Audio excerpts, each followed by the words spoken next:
Shyam steel flexi strong TMT बार, ये strong के साथ फ्लेक्सिबल भी है। आपदा मुसीबत कोई भी आए, ये घर को अटूट बनाए। जब टीएमटी फ्लेक्सी स्ट्रॉन्ग तो घर रहे हमेशा के लिए स्ट्रॉन्ग। আমাদের দাসপাড়া অঞ্চলের ৩টা পঞ্চায়েত সমিতি, তার মধ্যে ১০ নম্বর পঞ্চায়েত সমিতির বুথের যারা নেতৃত্ব ছিল তাদেরকে নিয়ে আমরা একটা মিটিং ডেকেছি। আমাদের কনভেনার এখানে আলিমুদ্দিন, সেই বিষয়টা নিয়ে আমরা এখানে আসছি।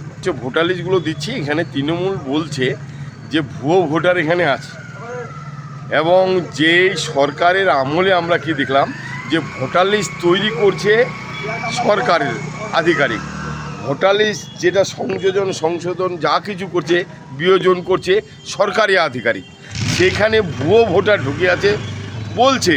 থাকতেও পারে যেহেতু ভুয়ো ভোটার তৈরি কারা করলো, তাই ভোটার লিস্ট আমরা দিয়ে আমাদের নেতৃত্বকে বলছি কারা কারা মারা গেছে, কারা কারা জিন্দা আছে, কোনো বাইরের লোক ভোটার লিস্টের ভিতরে ঢুকে আছে কিনা এগুলো দেখার জন্য প্রত্যেকটা বুথে একটা করে ভোটার লিস্ট দেওয়া হচ্ছে।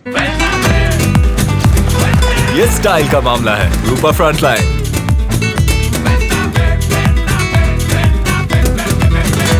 অঞ্চলের মধ্যে এই পঞ্চায়েত সমিতি, এই গোয়াবাড়ি পঞ্চায়েত সমিতি 10 নম্বর পঞ্চায়েত সমিতির মিটিং ছিল।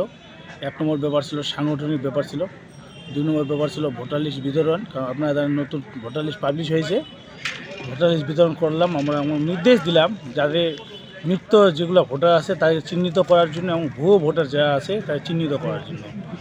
3 নম্বর আলোচনা হলো আমাদের 1 মে আমাদের আমিরউদ্দিন আব্দুল কাকুর স্মরণসভা আছে, সেই স্মরণসভা যাতে আমরা ভালো করে পালন করতে পারি সেই জন্য এলাকার মোট কংগ্রেস কর্মীদের অনুরোধ করা থাকলো যে আগামী 1 মে আপনারা এই গোয়াবাড়ি হাটে আসবেন, ঠিক সময় চলে আসবেন, আব্দুল কাকুর স্মরণসভা হবে।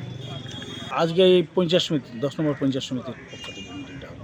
আজকে আমাদের উপস্থিত ছিলেন আমাদের সিনিয়র নেতা অশোক রায় মহাশয়, আমাদের ব্লক কংগ্রেসের সভাপতি মাননীয় ডাক্তার মুশিউদ্দিন সাহেব, আমাদের অঞ্চল কংগ্রেসের সভাপতি নাজিমুদ্দিন সাহেব এবং এই পঞ্চায়েত সমিতির কনভেনার আলিমুদ্দিন সাহেব।